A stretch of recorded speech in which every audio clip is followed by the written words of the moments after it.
Okay, I'm back. I was putting my Santa on my shelf to dry, and I looked at him and I thought, he's missing something. I just needs a little bit more personality. And then I realized what he needs. He needs ears. I want to give him some ears. I hadn't planned on it, but now that I look at him, I think he needs some. Now, if you don't want to put the ears on, you don't have to. But I'm going to put some on mine. Let me show you how I'm going to do it. This is how I always do ears. I'm going to take a couple of small balls of clay, and I've still got some left. So I guess he's just meant to have some ears. There we go. So about ½ inch size ball. You want them fairly symmetrical. And then I need to clean off that clay off my hands. Makes a mess and it sticks. Oh, I've got glue, I've got clay. Oh my gosh, I should have cleaned myself better here.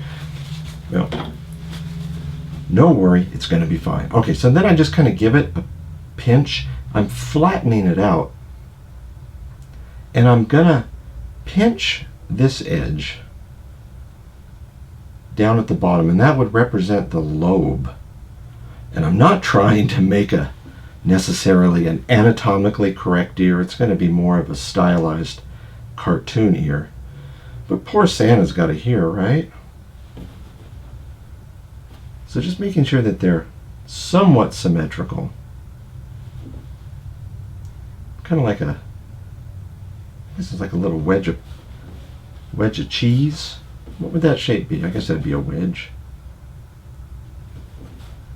And they're fairly close in size. So I'm going to take the toothpick, once again, good old toothpick, nice fresh one here, and I'm going to just make a small detail around the outside edge and in like that. It's kind of the way that I've always made ears. It's a very stylized way. But it works and it represents what I needed to represent here. And I take that brush and just very lightly smooth that out, and might even take it and poke it in there a little bit more, because that would represent kind of the ear hole. Is that what that'd be called? Ear hole? Ear canal? Guess I should figure these things out before I film my class so I don't sound stupid. There we go. And I'm just doing the exact opposite, so it's kind of mirroring that same shape. And I'll just dig on in there. Give him a little hole so he can hear. And you could actually make these as realistic as you want, or you can completely skip this step of making the detail on the ear and just flatten it out and go from there. There we go. I just kind of want to get them as symmetrical as I can. That looks pretty much like what I want. So now I'm going to put a little bit of glue. Well, maybe not a little bit. It was kind of a lot.